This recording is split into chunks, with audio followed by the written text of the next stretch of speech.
ಹೊನ್ನಾವರ ತಾಲೂಕಿನ ಹೊದಿಕೆ ಜಡ್ಡಿಗದ್ದೆಯಲ್ಲಿ ವ್ಯಕ್ತಿಯೋರ್ವ ಮಾನಸಿಕ ಮಹಿಳೆಯು ಬಟ್ಟೆ ಧರಿಸಿಲ್ಲದ ವಿಡಿಯೋ ಚಿತ್ರೀಕರಿಸಿ ವಾಟ್ಸಾಪ್ನಲ್ಲಿ ಶೇರ್ ಮಾಡಿದ ಘಟನೆ ತಡವಾಗಿ ಬೆಳಕಿಗೆ ಬಂದಿದೆ.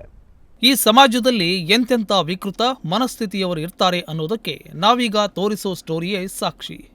ಮಾನಸಿಕವಾಗಿ ಅಸ್ವಸ್ಥರಾಗಿರುವ ಬಗ್ಗೆ ಮರುಕ ಪಡುವವರೇ ಹೆಚ್ಚು.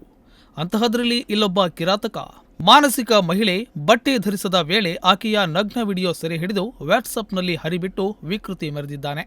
ಹೌದು, ಹೊನ್ನಾವರ ತಾಲೂಕಿನ ಹೊದಿಕೆ ಜಡ್ಡಿಗದ್ದೆಯಲ್ಲಿ ವ್ಯಕ್ತಿಯೋರ್ವ ಮಾನಸಿಕ ಮಹಿಳೆಯು ಬಟ್ಟೆ ಧರಿಸಿಲ್ಲದ ವಿಡಿಯೋ ಚಿತ್ರೀಕರಿಸಿ ವಾಟ್ಸಪ್ನಲ್ಲಿ ಶೇರ್ ಮಾಡಿದ ಘಟನೆ ತಡವಾಗಿ ಬೆಳಕಿಗೆ ಬಂದಿದೆ.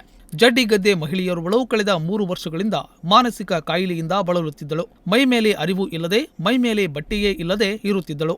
ಈ ವೇಳೆ ಆರೋಪಿತನಾದ ಹೊದಿಕೆ ಜಡ್ಡಿಗದ್ದೆಯ ವಿಶ್ವನಾಥ್ ಗಣೇಶ್ ನಾಯ್ಕ್ ಮಹಿಳೆಯ ಮನೆಯಲ್ಲಿ ಒಬ್ಬಳೇ ಇದ್ದ ವೇಳೆ ಉದ್ದೇಶಪೂರ್ವಕವಾಗಿ ಅಶ್ಲೀಲ ವಿಡಿಯೋವನ್ನ ತನ್ನ ಮೊಬೈಲ್ನಲ್ಲಿ ಸೆರೆ ಹಿಡಿದಿದ್ದಾನೆ ಎನ್ನಲಾಗಿದೆ. ಮೇ 3ರಂದು ಮಹಿಳೆಯ ಅಶ್ಲೀಲ ವಿಡಿಯೋವನ್ನ ಊರಿನವರಾದ ತಿಮ್ಮಣ್ಣ ಗಣಪತಿ ಭಂಡಾರಿ ವಾಟ್ಸಪ್ಗೆ ಕಳುಹಿಸಿದ್ದಾನೆ.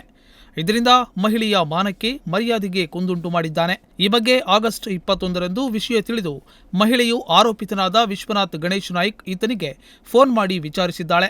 ಈ ವೇಳೆ ಆರೋಪಿತನು ಮಹಿಳೆಗೆ ಕೊಲೆ ಬೆದರಿಕೆ ಹಾಕಿದ್ದಾನೆ ಎಂದು ಮಹಿಳೆ ನೀಡಿದ ದೂರಿನಲ್ಲಿ ತಿಳಿಸಿದ್ದಾರೆ. ದೂರು ದಾಖಲಿಸಿಕೊಂಡ ಪೊಲೀಸರು ತನಿಖೆಯನ್ನ ಕೈಗೊಂಡಿದ್ದಾರೆ. ನಾಗರಾಜ್ ನಾಯ್ಕ್, ನುಡಿಸಿರಿ ನ್ಯೂಸ್, ಹೊನ್ನಾವರ.